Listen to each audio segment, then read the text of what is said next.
Welcome to the Deep Dive. Today we are tackling a really big one, a question that comes up all the time. Did the Prophet Muhammad actually teach an inherent unconditional hatred of Jews? We're going to dive into the core sources to see what the evidence actually says. Right. And to do this properly, we have to be, scholarly about it. We can't just lump everything together. You have to separate the material into maybe three different baskets. Okay, what are they? First, you have theological polemics, debates about scripture. Second, political and military conflict, actual wars. And third, this idea of a generalized hatred. Our whole mission here is to see if the first two automatically prove the third. And what's so interesting is that if you look at the very beginning, there's this clear resonance with Jewish tradition.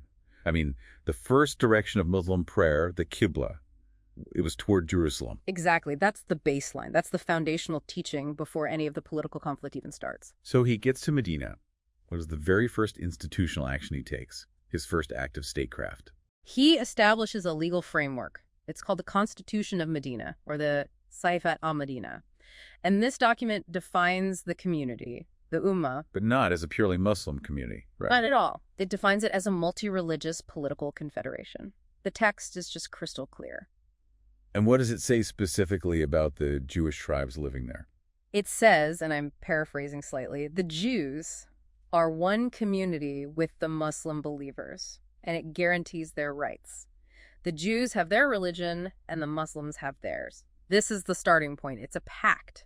So if the foundation was pluralism, how do we understand the later conflicts? The expulsions, the battles? Well, those rights were conditional on upholding that shared pact. So for classical jurists, later conflicts were seen as legal and political responses to an alleged breach of that pact. Like treason during a war. Exactly, like during the Battle of the Trench. It's framed as a legal punishment, not some kind of religious decree to hate everyone. Okay, this brings us to the really hard part, the text itself.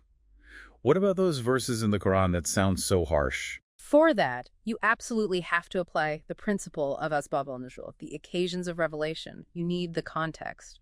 And crucially, the Quran uses different terms. This is so important. Different terms for who? It uses Bani Israel, children of Israel, which is almost always a term of praise, talking about that noble shared heritage.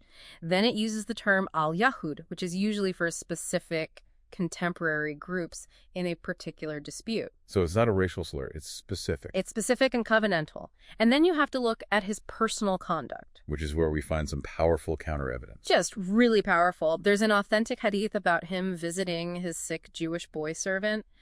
But the single most compelling piece of evidence comes at the very end of his life. Go on.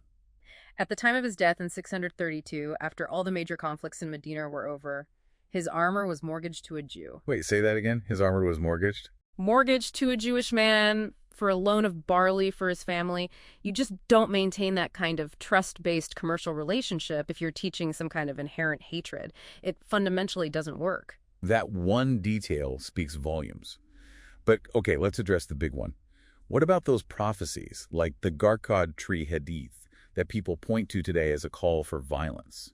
Right, and this is where classical scholarship makes a very sharp distinction. That hadith is understood as eschatological prophecy. It's about the end of times. Not as a legal command for right now. Exactly. It's not feat, it's not law. It's a sign linked specifically to the coming of the Dajjal, the Antichrist.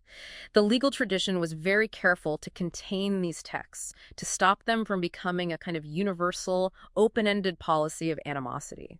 So if you connect all the dots, the sources show this really rigorous differentiation. A difference between the revered Abrahamic heritage on one hand and specific political actors on the other. And that differentiation is really the antithesis of indiscriminate hatred.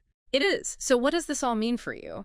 The total evidence points away from inherent hatred and towards specific, contextualized theological and political conflicts. Which leaves us with a final, I think, very important question for you to mull over. We know the prophet affirmed his wife Sophia's Jewish lineage, calling her the daughter of Aaron, the niece of Moses, as a source of nobility. So how did later interpretations manage to lose that emphasis on a shared heritage and focus almost solely on the texts of conflict? That's something for you to think about.